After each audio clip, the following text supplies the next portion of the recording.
It's no secret, Buffalonians love their sports teams, but have you ever thought about the power of sports as a way to drive community development? At Seneca One, a new monthly series is kicking off this week, and local leaders will talk about leveraging sports for community impact. And joining me live in studio on the 5:30 is Sean Heidinger. He is with Douglas Development Corporation. Sports, business, community, how can these three entities actually come together and improve Buffalo? Is that what you're saying? Yeah, absolutely. I think what we're putting together is an opportunity for professionals, for anybody that's passionate about sports and community in Buffalo to come to Seneca One, right? It's and meet like-minded individuals. It's an opportunity to network. It's an opportunity to become more educated on what other professionals are doing in the community by leveraging sports. And it's an opportunity to connect with people from the Buffalo Sabres, the Buffalo Bills, and really, show your passion for sports by getting involved in the community.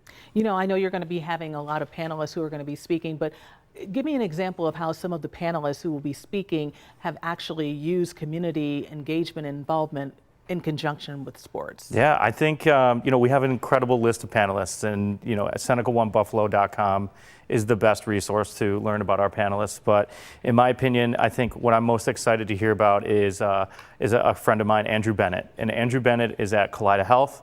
He works very in depth with Josh Allen and the Patricia Allen Foundation. Yeah. He's doing a ton of great work for kids of all ages, and people in the community with very different needs. And he's doing it by way of Josh Allen and the foundation, the Patricia Allen Foundation. So I'm most excited to hear about what's next for Andrew. But like I said, we have guests coming from the Buffalo pro soccer team that we're working on starting in Buffalo, to Katie, who's developing the Ralph Wilson Park.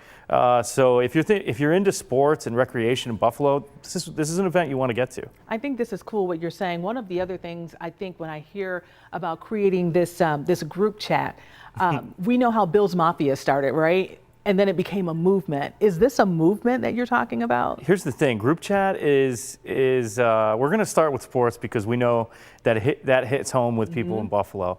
But the next event that we're going to do is around 43 North's 10-year anniversary.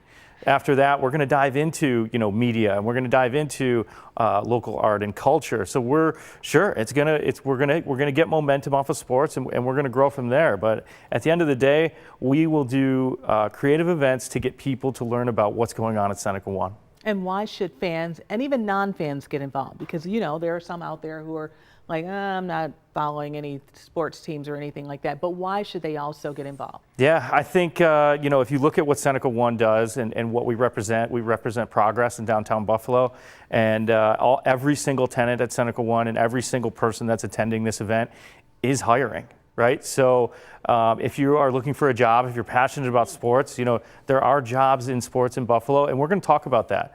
The economic development that a pro soccer team could have in downtown Buffalo, they're looking for a stadium site. Like let's help them find one. So your participation in this event could really be impactful for the future of downtown Buffalo, and the job force, and your impact can really be felt if you come to the event. So, John, this is great news, and I know the event is happening on Thursday. We'll have the information on our website of how people can get tickets because it is free. It's free. And that's great to hear. Sean Heidinger is Director of Business Development at Seneca One. Thanks so much for coming on the 5:30 on Channel 2. We appreciate it, and we hope that your event goes very well on Thursday. Thank you for having me.